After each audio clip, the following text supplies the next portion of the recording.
Oui, de manière tout à fait exceptionnelle, les sénateurs communistes vont déposer jeudi 28 janvier une motion de rejet de l'accord monétaire entre les pays africains et la France qui porte réforme de ce qu'on appelle le franc CFA.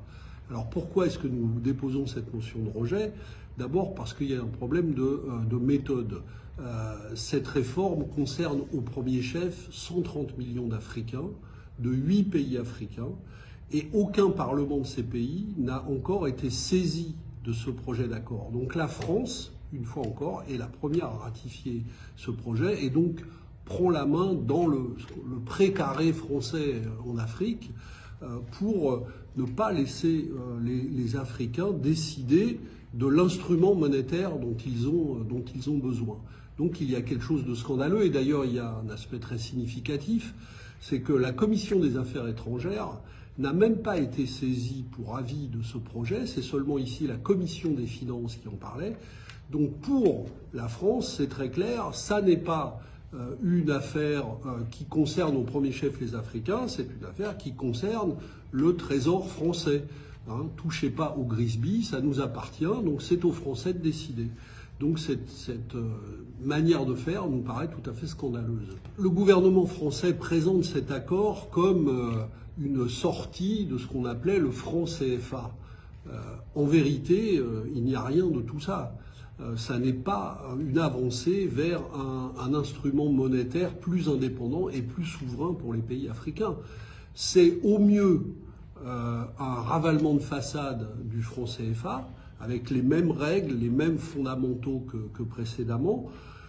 Et au pire, c'est une OPA hostile sur un projet sur lequel les Africains travaillaient, qu'ils avaient baptisé ECO. Et les Français, nous volons le nom, donc ça ne s'appellera plus franc CFA, ça s'appellera ECO, qui était le nom imaginé par ces pays africains de la CEDEAO pour commencer à travailler un instrument monétaire commun. Nous leur avons volé le mot, donc en fait la France court-circuite un processus de décision africain pour garder la main sur cette zone économique. Et ça va continuer à priver les Africains d'un instrument monétaire dont ils ont absolument besoin pour leurs besoins de développement et leurs besoins de financement. Parce qu'un des gros problèmes de l'Afrique, c'est que l'Afrique a d'énormes besoins de développement dans tous les domaines, et surtout ces pays-là dans lesquels un très grand nombre sont classés parmi les pays les moins avancés par l'ONU, donc d'énormes besoins de développement, mais pour satisfaire le besoin de développement, ils ont besoin de création monétaire, ils ont besoin d'un accès plus facile au financement, ils ont besoin aussi de systèmes fiscaux qui cessent d'exonérer les multinationales. Or, au lieu de les aider à construire ces instruments, eh bien, nous maintenons une espèce de domination monétaire de la France sur ces pays pour les empêcher de trouver les moyens d'un développement souverain. Donc pour toutes ces raisons, pour nous, le projet est inacceptable et nous allons déposer une motion de rejet pour le signifier très clairement.